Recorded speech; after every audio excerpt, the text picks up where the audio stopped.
السلام علیکم۔ امید کرتی ہوں آپ سب خیریت سے ہوں گے، ٹھیک ٹھاک ہوں گے۔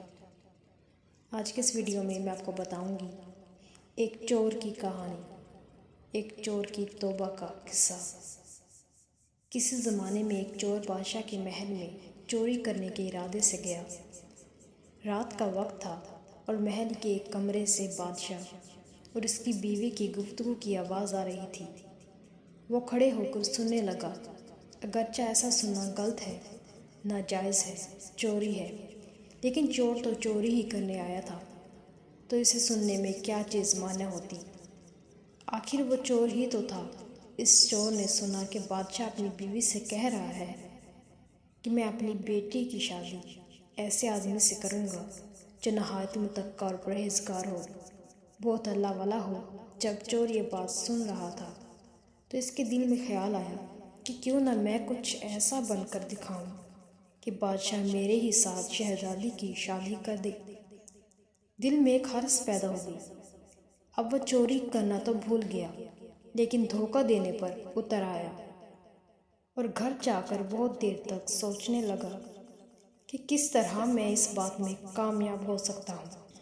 پھر ایک تدبیر اس کے سمجھ میں آئی کہ بادشاہ کے محل کے قریب ایک مسجد ہے، اس میں جا کر بزرگانہ لباس پہن کر اور ان کی وضاحت اختیار کر کے وہاں دن رات عبادت میں مشغول ہو کر بیٹھ جاؤں تو شاید یہ بات بادشاہ تک ضرور پہنچ جائے گی کہ کوئی آدمی یہاں ایسا متقی پرہیزگار ہے جو دن رات اللہ کی عبادت میں مصروف ہے، تو ہو سکتا ہے کہ بادشاہ کی نگاہ میرے اوپر پڑ جائے اور میں شہزادی سے شادی کے لیے چن لیا جاؤں۔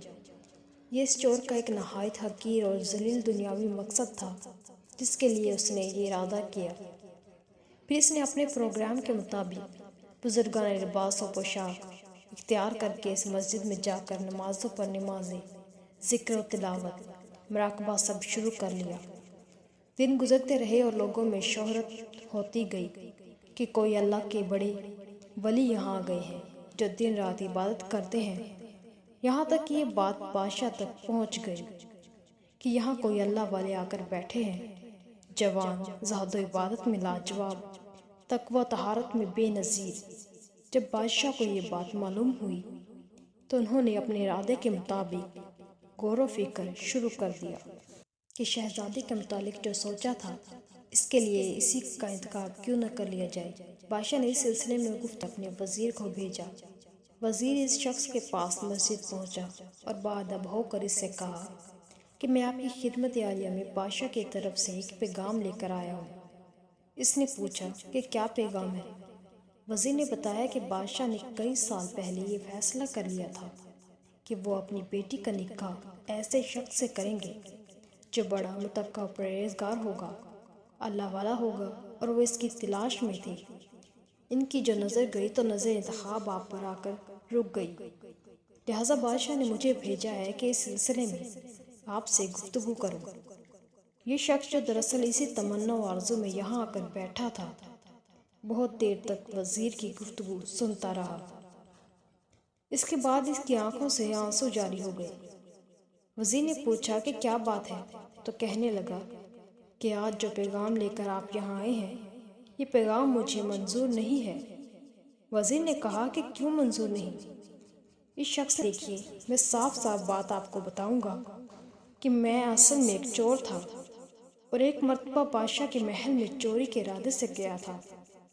پھر جو کچھ بھی ہوا اس کو سنایا اور اس کے بعد اس چور نے کہا کہ میں نے تو یہ وضع قطع اسی حرص کی وجہ سے اختیار کی تھی، لیکن میں یہاں آ کر بیٹھا تو میرے خدا نے مجھے اپنا بنا لیا۔ مجھے اور کسی کی ضرورت نہیں، میرے لیے میرا خدا کافی ہے۔